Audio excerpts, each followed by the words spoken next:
दोस्तों, कक्षा 9वीं की गणित ब्रिज कोर्स के आज हम एक नया अध्याय शुरू कर रहे हैं। और ये अध्याय जो है सबसे आखिरी का अध्याय है। अभी सबसे पहले हम इम्पोर्टेंट अध्याय करेंगे, ऐसे अध्याय जो पेपर में आते हैं और जो बच्चों को नहीं बनते हैं। तो ये पृष्ठ क्रमांक 83 पर है, पृष्ठ क्रमांक 83 पर है, सबसे लास्ट अध्याय है ना। सबसे पहले हम कठिन वाले अध्याय को पहले कर लेंगे और जब कठिन वाले अध्याय हमारे कंप्लीट करके हो जाएंगे उसके बाद फिर हम सरल सरल अध्याय देखेंगे, है ना। इसलिए आप अभी जो वीडियो चल रहा है उनको आप देखने का देखिए और समझिए, इसके नोट्स बनाते जाइए, है ना। हमारे इस नए अध्याय का नाम है बीजीय व्यंजक। हमारे अध्याय का नाम क्या है? बीजीय व्यंजक। आज हम बीजीय व्यंजक पढ़ेंगे। क्लियर? पृष्ठ क्रमांक कितने पर? ये 83 पर है। इसका आज हम कार्यपत्रक 1 पढ़ेंगे। कार्यपत्रक 1 पढ़ेंगे। बीजीय व्यंजक का आज हम कार्यपत्रक 1 पढ़ेंगे। क्लियर है ना। बहुत सरल अध्याय है, बारीकी समझना पड़ेगा आपको यहाँ पर, है ना। समझने वाले के लिए बहुत सरल है, जिसको समझ में नहीं आएगा उसके लिए कैसा है? कठिन है। लेकिन अगर आप पूरा समझोगे तो आपसे आसानी से बन जाएगा। देखिए क्या बोल रहा है आपका अध्याय ये बोल रहा है। देखिए कार्यपत्रक 1 का पहला प्रश्न क्या बोल रहा है? एक पेटी में 50 आम है। सबसे पहले सवाल को इकट्ठा पूरा नहीं पढ़ा जाता, थोड़ा थोड़ा पढ़ते हैं। एक पेटी में 50 आम है, मतलब कि हमारे पास एक पेटी है और इस पेटी के अंदर कितने आम रखे? इस पेटी के अंदर हमारे पास 50 आम रखे हुए हैं। क्लियर? समझ में आ गया? एक पेटी के अंदर कितने आम रखे? 50 आम है। आप पेटियों की संख्या के पदों में आमों की कुल संख्या को कैसे लिखेंगे? सवाल ये बोल रहा है आप पेटियों की संख्या के पदों में, किसके? पेटियों की संख्या के पदों में, है ना। पेटियों की संख्या के पदों में आमों की कुल संख्या को कैसे लिखोगे? आमों की कुल संख्या को कैसे लिखोगे? पेटी की संख्या के लिए बी का प्रयोग करो। पेटी की संख्या के लिए किसका प्रयोग करना है? बी का प्रयोग करना है। पेटी की संख्या के लिए किसका प्रयोग करना है? बी का प्रयोग करना है ना। किसका प्रयोग करना है? बी का प्रयोग करना है ना। देखो एक पेटी मतलब बी। पेटी की संख्या, देखो सवाल वाला खुद बोल रहा है पेटी की संख्या के लिए बी का प्रयोग कीजिए। एक बी मतलब एक पेटी, एक बी मतलब एक पेटी, दो बी यानी 2 पेटी, 3 बी यानी 3 पेटी। यहाँ पर एक बी है, एक बी यानी कितनी पेटी? एक पेटी। और एक पेटी में कितने आम है? एक पेटी में 50 आम है। एक पेटी में कितने आम है? 50 आम है, तो बी बराबर 50 आम। बी यानी एक पेटी बराबर 50 आम। ये बोल रहे हैं एक पेटी में 50 आम है, बी यानी पेटी, एक पेटी में कितने आम है? 50 आम है। आप पेटियों की संख्या के पदों में, पेटी की संख्या के पदों में आम की कुल संख्या कैसे लिखोगे? तो एक पेटी बराबर 50 आम, है ना। या एक पेटी में 50 आम तो 2 पेटी, बी यानी पेटी, ये नहीं बोला ना, पेटी की संख्या के लिए बी का प्रयोग करना है। 2 पेटी, एक पेटी में 50 आम तो 2 पेटी में कितने आम हो जाएंगे? 100 आम हो जाएंगे। क्लियर? एक पेटी में जब 50 आम है, एक पेटी में 50 आम है तो 2 पेटी में कितने आम होंगे? 100 आम होंगे कि नहीं? 50 और 50 को जोड़ देंगे, कितने आम हो जाएंगे? 100 आम हो जाएंगे हमारे। क्लियर? अब देखिए अगला सवाल भी बहुत सरल है कि देखिए लीला राधा की छोटी बहन है। एक लीला नाम की लड़की है, एक लीला नाम की छोटी सी प्यारी सी सुंदर सी बच्ची है ना। लीला कौन है? राधा की छोटी बहन है। राधा की छोटी बहन का नाम क्या है? लीला।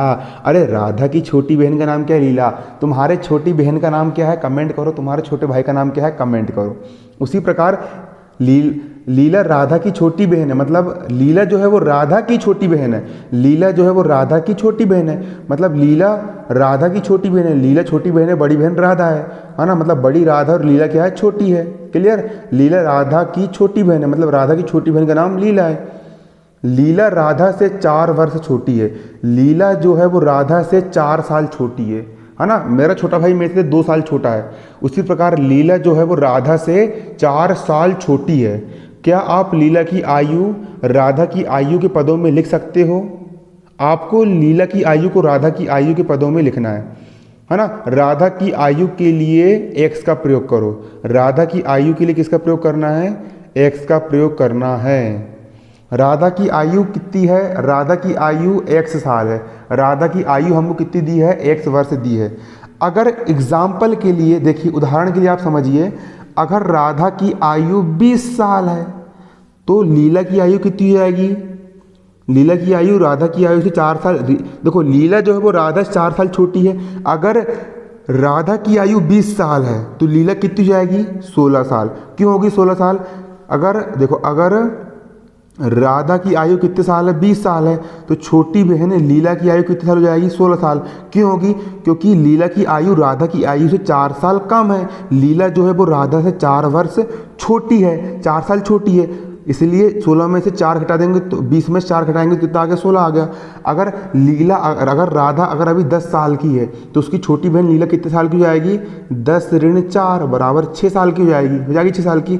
देखिए अभी राधा कितने साल की, सवाल वाले ने बोला कि राधा की आयु के लिए एक्स का प्रयोग करो, मतलब कि अभी यहाँ पर लिखोगे, देखो आपके लिखोगे यहाँ पर लीला की आयु, अभी राधा कितने साल की है, अभी राधा 1 साल की है। अभी राधा कितने साल की, अभी राधा 1 साल की है, तो 1 में से राधा की उम्र अभी 1 साल है, 1 साल है। अगर 1 में से अगर मैं 4 को घटा दूंगा, है ना, अगर देखो सिंपल सी बात है ना, देखो अगर अभी राधा की उम्र उदाहरण के लिए दी, अभी राधा की उम्र 10 साल है, राधा की उम्र अगर 10 साल है तो 10 में से 4 घटाऊंगा तो 10 में 4 का 6 साल की कौन हो जाएगी, हमारी लीला बाई हो जाएगी। हमारी लीला कितनी साल की हो जाएगी, लीला हो जाएगी हमारी 6 साल की। उसी प्रकार यहाँ पर राधा की उम्र कितनी है, राधा की उम्र यहाँ पर 1 वर्ष है, तो 1 में से अगर मैं 4 घटा दूंगा तो 1 साल में से 4 साल घट गए, तो जो साल बचेगा वो किसकी आयु हो जाएगी, वो लीला की आयु निकल करके आ जाएगी। किसकी आयु निकल के जाएगी, लीला की आयु निकल करके आ जाएगी। समझ में आएगी नहीं, है ना। अरे सिंपल सी बात है, इतना समझ में नहीं आ रहा तुम लोग को। अरे अगर देखो लीला की आयु मान चले मैंने लीला अगर 5 साल की है, क्लियर, तो उससे 4 साल छोटी कौन है, देखो अगर राधा जो बड़ी बहन राधा है, अगर राधा अगर 5 साल की है, राधा कितने साल की है, 5 साल की, राधा ये कितने साल की है, 5 साल की है, तो उससे 4 साल छोटी लीला है, तो 5 में 4 का 1 बचा, मतलब लीला कितने साल की रहेगी, 1 साल की रहेगी। उसी प्रकार राधा की उम्र यदि अभी 1 साल है, यदि राधा की उम्र 1 साल है तो लीला उससे 4 साल छोटी है, मतलब 1 से -4, क्लियर। अब देखिए तीसरा सवाल क्या बोल रहा है, तीसरा सवाल ये बोल रहा है शिक्षक प्रत्येक विद्यार्थी को 5 पेंसिल देता है। एक टीचर है, एक तुम्हारी क्लास का क्या है, टीचर है, वो टीचर हर एक बच्चे को कितनी कितनी पेंसिल दे रहा है, 5 पेंसिल दे रहा है। कितनी कितनी पेंसिल दे रहा है, 5 पेंसिल दे रहा है ना, 5 पेंसिल दे रहा है। तुमको भी 5 पेंसिल मिली, तुम्हारे जो टीचर है, तुम्हारे टीचर ने तुमको भी 5 पेंसिल दिया, तुम्हारे दोस्त को 5 पेंसिल दिया, पूरी क्लास के सही बच्चों को कितनी कितनी पेंसिल दिया, 5 पेंसिल दिया, है ना। विद्यार्थी की संख्या ज्ञात होने पर क्या आप कुल वांछित पेंसिलों की संख्या बता सकते हैं। अगर देखो तुम्हारा जो टीचर है, तुम्हारा क्लास का जो मास्टर है, तुम्हारी क्लास का मास्टर एक बच्चे को 5 पेंसिल दे रहा है, तो 2 बच्चों को कितनी पेंसिल देगा, 10 पेंसिल, 3 बच्चे को 15 पेंसिल हो जाएगी, 4 बच्चे को 20 पेंसिल हो जाएगी। आ रहा है समझ में।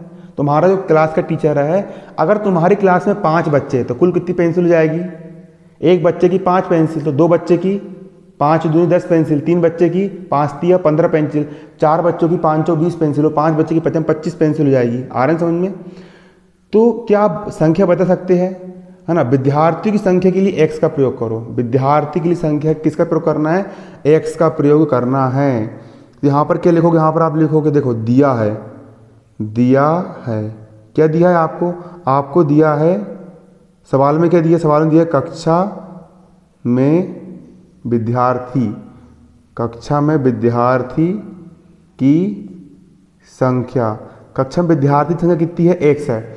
आपकी कक्षा में विद्यार्थियों की संख्या कितनी है, x है, क्लियर। तो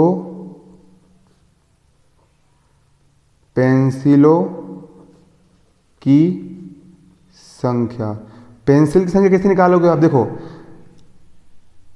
एक विद्यार्थी को 5 पेंसिल मिल रही है। देखो सिंपल सी बात, इसको जमाना सीखो आप। मेरा उद्देश्य रटवाना नहीं, गणित सिखाना है ना। मैं रट्टा नहीं मरवाता हूँ, गणित सिखाता हूँ। गणित मेरा काम सिखाने का, रट्टा मरवाने का नहीं। देखो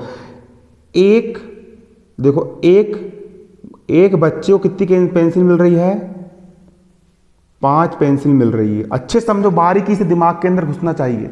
एक बच्चे को 5 पेंसिल मिल रही है, एक बच्चे को कितनी पेंसिल मिल रही है, 5 पेंसिल, तो 2 बच्चे को कितनी पेंसिल मिलेगी, 2 बच्चे को 5 और 5 10 पेंसिल मिलेगी, मतलब 5 गुणित 2, 5 दूनी कितनी पेंसिल मिलेगी, 10 पेंसिल मिलेगी।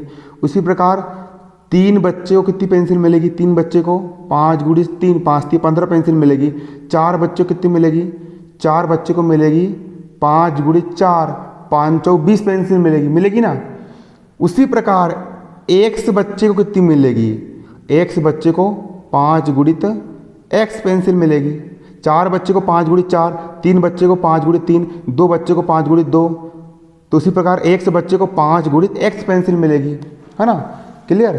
तो क्लास में टोटल x बच्चे हैं, एक है ना, क्लास में टोटल x बच्चे हैं और एक बच्चे को 5 पेंसिल मिल रही है। तो एक बच्चे को 5 पेंसिल मिल रही है, देखो सवाल बोल रहा है ना, एक बच्चे को 5 पेंसिल मिल रही है तो x बच्चे को 5 गुणित x पेंसिल मिल जाएगी। मतलब 5x, 5 गुणित मतलब इंटू, ये इसको इंटू बोलते हैं, मल्टीप्लाई चिन्ह होता है जो डॉट लगा करके व्यक्त करते हैं, ना। तो 5, देखो फिर से एक बच्चे को 5 पेंसिल मिल रही है, एक बच्चे को 5 पेंसिल मिल रही है तो x बच्चे को 5x पेंसिल, x बच्चे को 5x पेंसिल मिल जाएगी। कितनी पेंसिल मिल जाएगी? 5x पेंसिल मिल जाएगी। क्लियर। x बच्चों को कितनी पेंसिल मिल जाएगी? 5x पेंसिल मिल जाएगी। सिंपल सी बात है, शिक्षक जो है वो एक बच्चे को 5 पेंसिल दे रहा है, एक बच्चे को कितनी पेंसिल दे रहा है? 5 पेंसिल दे रहा है। और क्लास में टोटल x बच्चे हैं, एक बच्चे को 5 पेंसिल तो 2 बच्चे को 10 पेंसिल, एक बच्चे को 5 पेंसिल तो 2 बच्चे को 5 गुणित 2 पेंसिल, 3 बच्चे को 5 गुणित 3 पेंसिल, 4 बच्चे को 5 गुणित 4 पेंसिल। तो x बच्चों कितनी मिलेगी? x बच्चे को 5 गुणित x पेंसिल, मतलब टोटल पेंसिल की संख्या कितनी हो जाएगी? टोटल पेंसिल की संख्या, पेंसिलों की संख्या 5x हो जाएगी। कुल पेंसिलों की संख्या हमारे 5x हो जाएगी। और ये क्या हो गया? ये आपका आंसर हो गया। इसका कार्यपत्रक दो, अगले वीडियो में आपको पढ़ाऊंगा।